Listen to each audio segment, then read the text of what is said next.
I It's so do. dark over here. I do. I Hey, love everybody. it. Okay, we're diving into why you should be launching an alpha version of your program or continuity or membership instead of jumping right into a full-blown like built version of it or even a beta version of it. And I think a lot of us in the ClickFunnels community, we're pretty familiar with what a beta is. We've heard that a lot over the years of, oh, go sell it, but launch your beta version of it, right? So we're gonna talk about why we think it'd be smart for you to actually launch alpha. So we'll dive into it. I'm Susan Leonardson. I'm Andrea Andrea Peer. Pierce here. And we have some cool visuals. So hang with us. I absolutely love this. What you're about to show them, Andrea, because it's such like the visual, and I know what you know what I'm talking about. We've gotten a lot of comments. We've talked about this before in a few videos, even on YouTube and in the Facebook group. And we've gotten a lot of comments about like, oh my gosh, like it makes so much sense. And the other thing that we've been told after people see this is like, oh, I feel such relief, right? Yes. They're like, Yes. oh, I can do it. Like it's possible now for me to do this now and not like I gotta like get all of the parts, all of the pieces, get the thing polished, get all the stuff together before I can actually launch. And we're here to say, no, you don't have to do that. So Yes. hello, Facebook user in the comments. It's, yeah, so Anne and Jason, and that's Okay, Ellison saying awesome. hello. Hi. We'll get logged into the group. If you're watching us over on YouTube, I didn't put it in the comments, but we have a Facebook group. It's called CF 2.0 Geek Out. You're welcome to come hang out. And we're streaming live into the group today, It's a right bunch now, of too. cool So, kids. Yeah. okay. Coming back. Awesome. Okay. Well, let's go to dive in. Yeah. Like you said, Susan, I think for when we first stumbled upon this, and of course, in true Greek fashion, we had the idea, but then we ground tested it with our clients and all the members in our Geek Out Academy. And it is this like instant relief of, okay, this is doable. So normally this is, how we set the stage. So we all are familiar with Linchpin. This is our geeky version of Linchpin. And so we all get excited about Linchpin and then we run out and we want to try to implement Linchpin, right? But when you think about it, it's a lot if you just look at Linchpin, right? So if you just look at Linchpin, like you have to get your funnel hub and you have to get some kind of traffic system. And then you have to like maybe figure out your myth key. And then you have to like start doing dramatic demonstrations. Then you have to like refine an offer that's like a level 1 offer and a level 2 offer. And then you have to start like actually selling and promoting that offer. And then you have to like create the spaces. And then even in the continuity space, right? If we really want to double down, like all of that is marketing and doable. It's a lot of work, but it's doable. But then you compound on that with just what it takes to actually build a continuity. And that is like, okay, and for us, we normally work with people who are kind of coaches, course creators, or SaaS owners. So for them, it would be moving from like, okay, I know this stuff and I know how to serve. But now if I want to set up like an actual continuity experience where I'm somehow showing up and teaching, or I'm delivering content that will teach, means you have to break down what you know. You have to make it bite-sized. You have to figure out when you're going to launch it. You have to have some kind of path for them to go on. It can't just be like an info vomit or else they're going to show up and leave in 3 months max, right? You have to actually like understand the tech, understand how to set it all up, how to like embrace and like keep people along the path.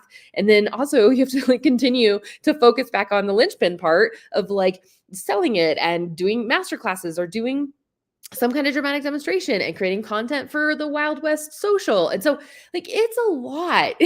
And especially when you're first starting, you don't have the resources. I mean, I love that Russell says it's not, it's not about you. It's like finding your who, and finding people to help you.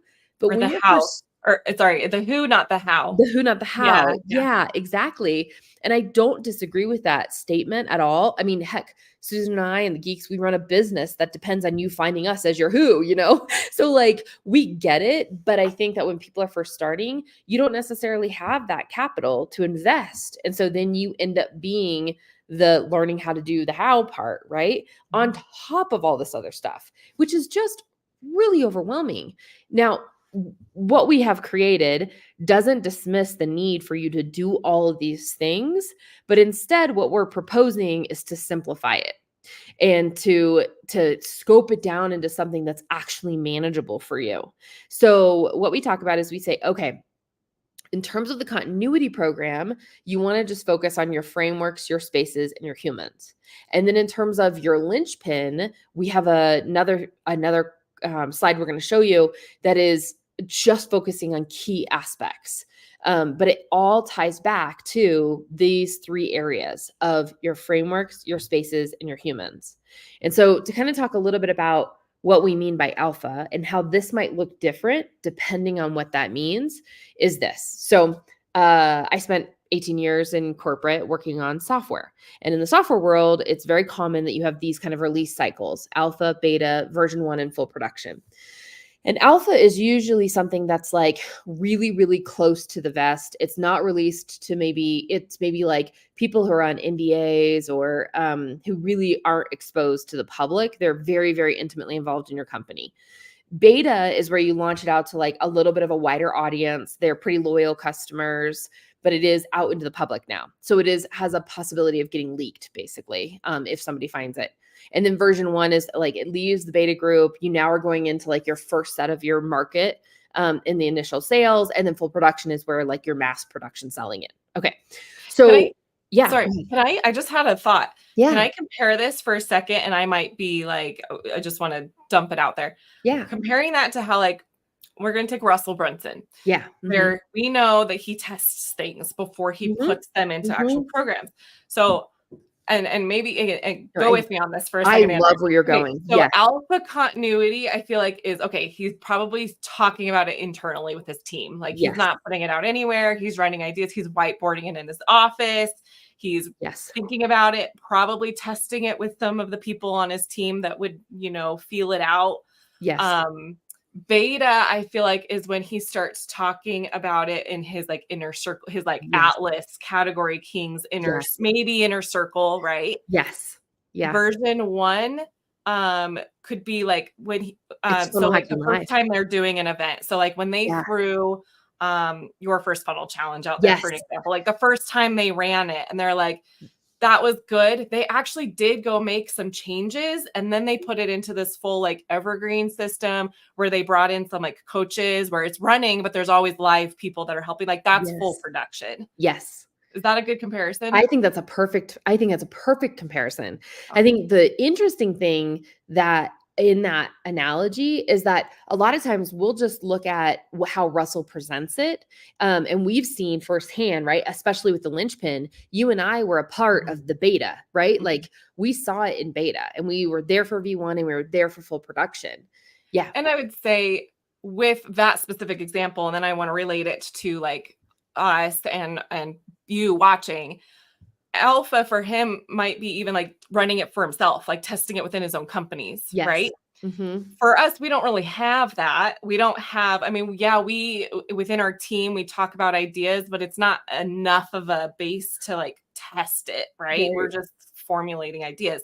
Right. So while we don't have like our other companies to test it, although we sometimes use our clients and our agency to test our stuff before we bring it into the program. That's true. So that kind of relates.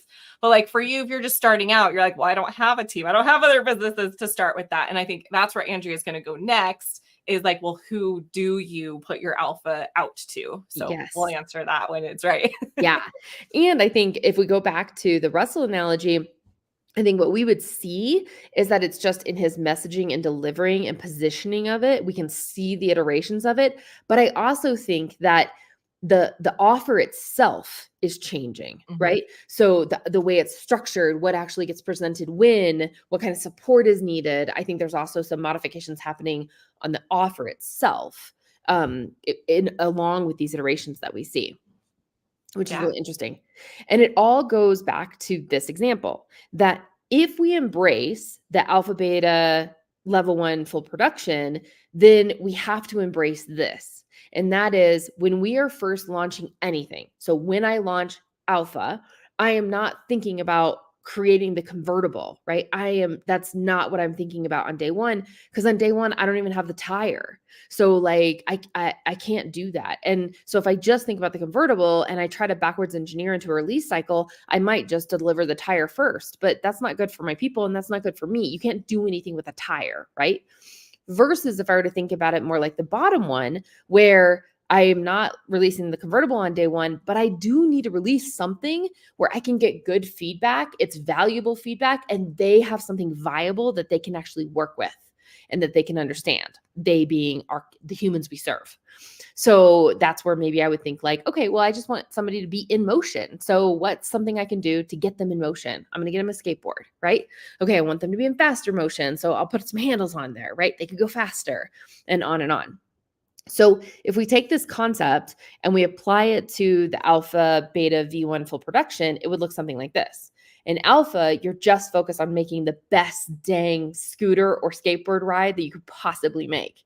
And then in beta, you're focused on, now we're going to make a bicycle. They're going to go farther. They're going to go faster. It's more enjoyable. Then we're going to go to continuity, right? Or version 1. Again, faster. We're going to give them an engine, and then finally we get to full production.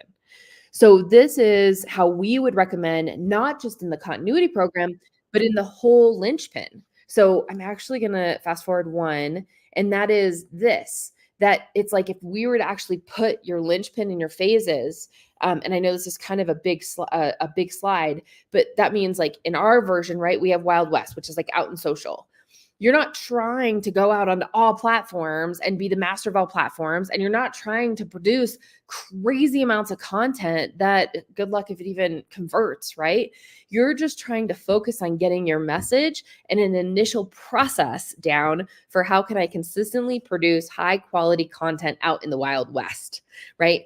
And that's your job. And so it is just for us, it's YouTube. We find that is the highest return on investment that we can make. So we highly recommend YouTube out in the Wild West. But whether you're doing Pinterest, I was listening to Jenna Kutcher this morning on her Pinterest strategy. It was really interesting. But if you do Pinterest or LinkedIn or TikTok or YouTube Shorts or Facebook Shorts or Instagram or wherever you have decided to do your Wild West, your social, just focus there and go quality and not quantity, and just consistency, right? Like that's what you're focused on in alpha.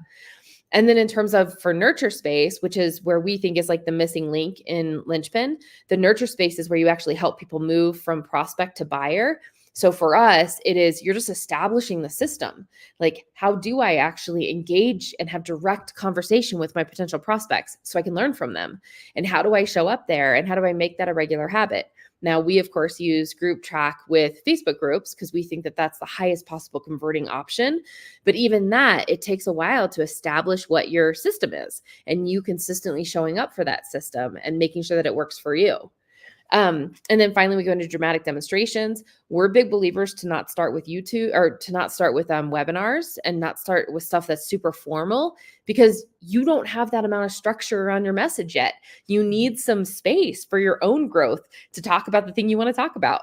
So you need some space to talk it freely and a little bit more informally, and also very dynamically with the people that you work with. And so these things would be like just going live weekly and teaching something and serving, or doing a masterclass. What you guys are here right now experiencing is us doing a weekly live. Now, we have also evolved into like beta. So we have a challenge now because we're in the beta versions of our program, right? But when we were first starting, it was masterclass and weekly lives. And that's it. That's what we did. And that's how we started. And then finally, the offer. Again, the offer is a little bit tough, but the biggest thing is that you're not baking your offer entirely. You have a shell. You understand in general what your offer is going to be about. You're playing with price points. You're playing with packaging. You're playing with like, how accessible are you and how much do you want to show up? But you're also in direct contact with your humans, which is so important. And then finally, on the continuity, we're really big on. So this is where it's kind of counterintuitive, but if you think about it, so we're experts in building membership spaces. Like, we have spent hours and years understanding and perfecting that. We can build you the most custom, amazing, souped up continuity. And we are here to tell you that in your alpha state, the technical space, the membership site itself is not what is important. What is important is that you have regular gatherings via Zoom where you're interacting with your people and you're testing your frameworks. You're being able to present your frameworks and get feedback on, did they get that? Did they not get that? Do they understand? How did I present it? Is it on point? Are they able to do the thing that I would actually want them to do with it? You're testing your guide style, what works for you, what doesn't work for you. You're testing like, how much do I actually want to be engaged with my people? And you're testing that out. And then you're just in direct contact so you can get their words and their behaviors and their resistance to then feed back into building your program. So you can see for each one of these, the way that you would actually do it in your linchpin is very different in alpha versus if you think full production, which we'll probably have to do another episode where we break that down for each one of the beta for first release and full production. But at the end of the day, alpha is giving you a chance to grow. It's giving you a chance to connect with your humans. And it's also giving you the ability to be able to actually take on the convertible without trying to deliver the convertible or just a wheel on day one. So that is our alpha. Go ahead, Susan. I was just going to say, just to give like some perspective, because you mentioned just a little bit ago that we are now into our beta. We've run our challenge 3 times now, bringing people in. And that means we still don't even consider ourselves in for the first release of a V1. We're still in beta, and we've done our challenge 3 times. Yeah. And prior to doing our challenge, we brought people in that were like we're calling them super fans right now because we're reading the book Super Fans, so it's on our brain. But people that were already in our community, and they were like, yeah, we're in for whatever you guys are doing. And they didn't even know what we were doing we didn't even know what we were doing at the time when we were like, hey, we're going to put this program together. Are you interested? Like, that was the beginning of our alpha. And then at least the first 2 cohorts that we did of that, the first 2 challenges of bringing people through, we were still alpha. Yeah. It's only right now where I feel like we're actually full beta. For a little while, we're like, we're kind of alpha, kind of beta. And now I feel like we are. And so I say all of that because like, it might at first glance be like, well, that's slow. That's a slow progression. And I kind of need this thing to move now. Yeah. We this whole time have been selling it. Like, we're making the money that we need to make from people that are going through our alpha and our beta. Yeah. And so it's not about giving it for free or giving it at a discount. It's more about what all the things that Andrea broke down of like, where is it at as far as like what your messaging is, what's the production of it? Are you at like all the things are created for it and it's in a beautiful shiny membership area? Or are you at the point where you're like, I'm not even sure what videos I'm recording yet because I haven't fully developed how to talk about this thing with my people, right? It's more about that than price point. You can be making the money that you need to make this whole time. Yes, absolutely. And here's the coolest part. What we know about most of the products in the world, what we know is that the products that have a long shelf life and that have been around for a really long time and are wildly successful, all of those products started with a small, loyal group of people who believed in them and loved them and stayed with them. And they served the heck out of them. And then they grew from that. The products who try to go for the masses right away are usually the products that fail. And so this concept of the alpha beta in the software world is based off of that principle, is that if I can just serve my super fans with the most enjoyable experience and do that in iterations, I know that they will come with me. The other really cool thing I have to say is that, something you said, Susan. So yes, we are in, I think, our beta right now. We're in our cohort 3. It just started today. We brought in a couple more people.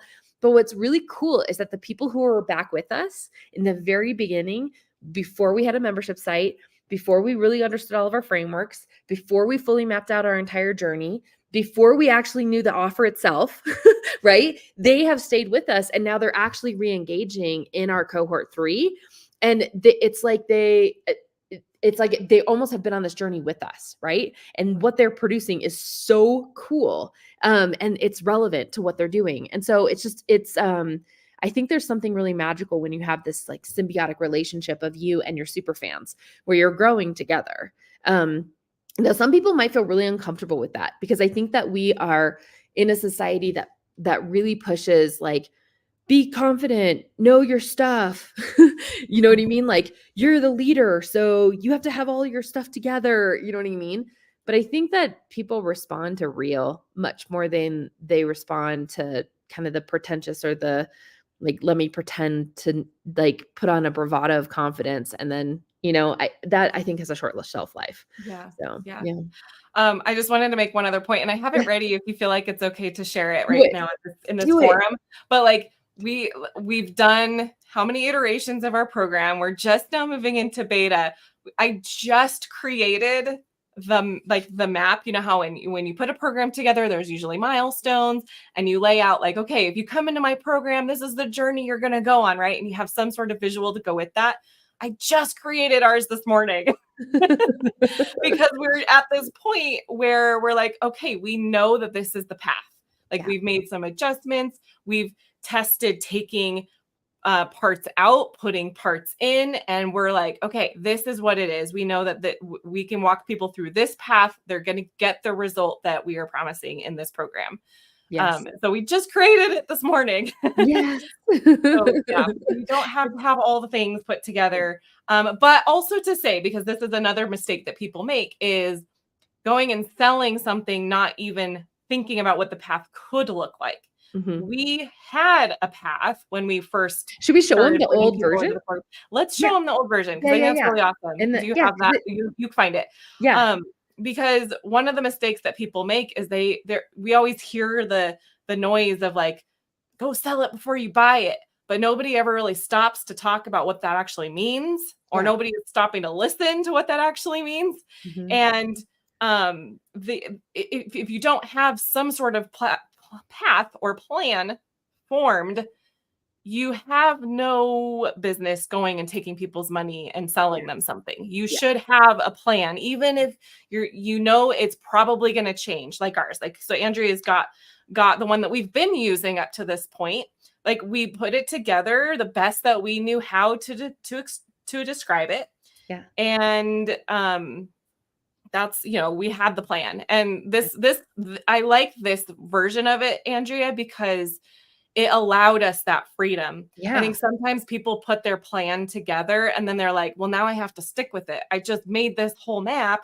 Yeah. Now I got to kind of stick with it because I just put this whole thing together, right? Where this one was a little more general for us, and it served us really, really well in our alpha phase of it allowed us to be flexible in Yeah. our plan. It was more of like, these are the big like points of our program, not so much like each workshop. But like, our map now is each workshop. Yes. Where this was not that. Well, and I think even more than each workshop, though, I think it is kind of to your point, like, we never would have got to the awesome thing that you did this morning, Susan, had we not been in direct contact with our humans, right? And after the workshop, us doing a retro, which is basically like an analysis, right? Like, what worked, what didn't work, right? And it was like, man, I really thought that this representation, right, was going to work, because it was like, they go here and sorry. No, you're good. You're good. Yeah, go ahead. It's like they go here and then they, and then they have to come here and they have to come back. And then they go here and they have to come back. And they go here and they have to come back. Like, that was our best guess at how they would learn this. But when we actually tried to live that out, it wasn't as clear. It didn't land as well. It wasn't as intuitive to follow. So then we're like, okay, so if that's not working, what could work? How might we restructure the workshops so that it's easier for them to chunk that knowledge and just execute? And so, but again, I don't think that we ever would have come to that just through our own conversations. Yeah, it had to be because we were in direct contact with our humans. The other thing that was huge for us between moving from our alpha version to where we're at now, which beta version, was we knew the stuff we needed to deliver to them. We knew the things that we needed to help them to achieve to get to that result. But what we did was we shifted order a lot. Like, we were like, oh, let's have them. I'll just pull it up. Yeah. Let's have, like, we had this step towards the end with this step. Yeah. And what we are doing, this time we're like, you know what, we actually need them to be doing that a lot earlier because it's actually going to help with these other steps. Well, Mhm. actually, this whole row, right? Yeah. This Yeah. step helps with everything that follows. It's so like, why were we doing it at the end? Right. So Right. like sometimes it's just a matter of learn, and you don't know that until you're actually with people walking them through the process that you realize, wait a minute, this would work better this way. And I see Mhm. that now because I see what's happening as I am teaching or as you are trying to follow what I am teaching. Yeah. Yep, absolutely. Yeah. And so I think that's why like no matter what you're doing in your alpha, whether you eventually don't want it to be a group coaching or you do, whether you're even doing a physical product, the alpha, you have to be in direct contact with your humans, period. Or else the data that you're going to get, like I used to work with data scientists. And we would have big teams and we would have big experimental software, right? Where like Google, Google, they have different versions of Google in everywhere around the world. In every city and town, it might be a slightly different version of Google. And that's what they call large scale experimentals, right? And so they would deploy the software and then they get data back based on the behavior and they would tweak little tiny things to see if they can increase the behavioral signals. And while that is really great. First, the amount of investment you have to make just to deploy to get good data, right, is not where we're at as entrepreneurs. But second, a lot of times you would get data back and data will never tell you the why. It'll only tell you the what. The only thing that will actually tell you the why is direct observation. So direct contact with humans, direct observation of behavior. That's the only thing that you even can get close to the why. And so again, just reemphasizing on this alpha concept, no matter what business you're in, you've got to be in direct contact with your humans. So figure out a way to do that. Yeah. Okay, so let us know. Does alpha sound like it's, oh my gosh, I can do it? Are you like the other people that have told us, okay, I can totally launch an alpha version of my program, but when they were thinking it's got to be like V1 or full production, they're like, that sounds like it's not doable So for me much. right now. Yeah. Yeah. So let us know, does that sound like something you can do? And then let us know like what you think. Let us know what you think about that idea. Is it something that you would do? And if you were to do it, an alpha continuity, and you go find your people, where are your people? Let us know that too. I think yes to alpha is It's Christopher. I love Christopher. that Christopher Yeah. adds his name to the end now And I because get he it. knows we just don't see his Yes. name. And I got to do a shout out. So we have Monica and Donnie and Yuri and Christopher. So all of us, a lot of geeks joining us today. I love it. It's awesome. Okay, I think that's all that we have today, but I wanted to just put a soft invite out to you guys. We did start, Andrea mentioned we did start our cohort three today, Mhm. but we have the doors open through Sunday night because it's easy for you to like jump in and get caught up over, a weekend. So if you're interested in joining this program that I've been putting up on the screen, if you're like, oh, that sounds cool, just leave us a comment. Leave us a comment. We can send you details. If you're interested, great. If you're not, that's great too. You're still learning about it through our videos Yeah. as much as we can give here. Exactly. And I got to do one logistics thing. So, back in November of 2023, we decided to run an experiment and we've been running it now since today, where we stopped going live into our Facebook group, on these Friday sessions and we were only doing YouTube. Now, the report is, while that did help our YouTube viewership, YouTube doesn't like to share the platform. It wanted to be the only ones. And it did help our YouTube side. We felt like we were neglecting our Facebook group a little bit. And that was our resistance in the initial. So we are back again today, going live into both platforms because we would rather serve in both of those spaces than the boost that the YouTube gives us. And we have some other things on the YouTube front in place. So we're back on Fridays in the group. And I think that we're going to continue to do that going forward. So it feels good being here in the group on Fridays. it So you does. I guys missed watch you us in the guys. group. We're here. Yeah. If you're on Yeah. YouTube, we'll keep streaming to YouTube. Yes. And I'm totally probably putting you on the spot right now, Susan, but I have to give a shout out. So, our Cornerstone folks, right? We opened up and our Continuum folks, you guys get access to this too. So we opened up Scenario Labs and we think Scenario Labs are going to be like the best thing when you're really trying to understand how to build and create great customer journeys. So Susan's going live every week doing Scenario Labs, and they're terrific. I mean, things like now that we're playing continuity game, you got to get good at cancellation experiences, right? So she's putting together some like cancellation flows, which are just incredible. Or, I mean, we have a whole laundry list of all the scenarios. And basically she'll come live and teach you the scenario and the how to, but then if you join our program, we'll just give you the share files to go do it on your own. So I was anyway. like, what did I do this week? I had to go find the video. This week it's in the group from Wednesday. I showed, because we had a really awesome question from Frank in our community, who was like, hey, how are you setting up products if you're doing like one-to-one offers to people? And so I went through, we learned a lot. I went through like how we were doing it, how we're trying to do it now, and how we see it. So it's a quick 14-minute video of me walking you through how we're setting up our products if you're like an agency, or if you're doing, sometimes when you're in this alpha phase, you don't necessarily need a checkout, right? Sometimes you're just like sending people invoices, but how would you accomplish that in ClickFunnels? So that's what that one was all about. Yeah. Did you guys know you could send invoices in ClickFunnels? Yeah. I actually didn't even do it that way. I just showed how to set up products, which is different. So our custom proposal situation, but with products are kind of streamlined. Yeah. Which is awesome. I mean, it's definitely changed our business, especially like if you know how to set up products in 1.0, setting up products in 2.0 is a totally different game. And Susan really has perfected that. So yeah. And Donnie says he's working on his alpha this weekend. Go, Donnie, go. You're doing something amazing. Awesome. It's amazing. Okay. All right. We will see you. If you want to come join us in the community and you're on YouTube, go to geekoutcommunity.com. That'll get you into our community, and we would love to see you there. We do book club there every week as well, so you get a little bit more from us over in the community side than we put out here on YouTube. So come on, join us. All right. We'll see you guys next time. Bye. Bye.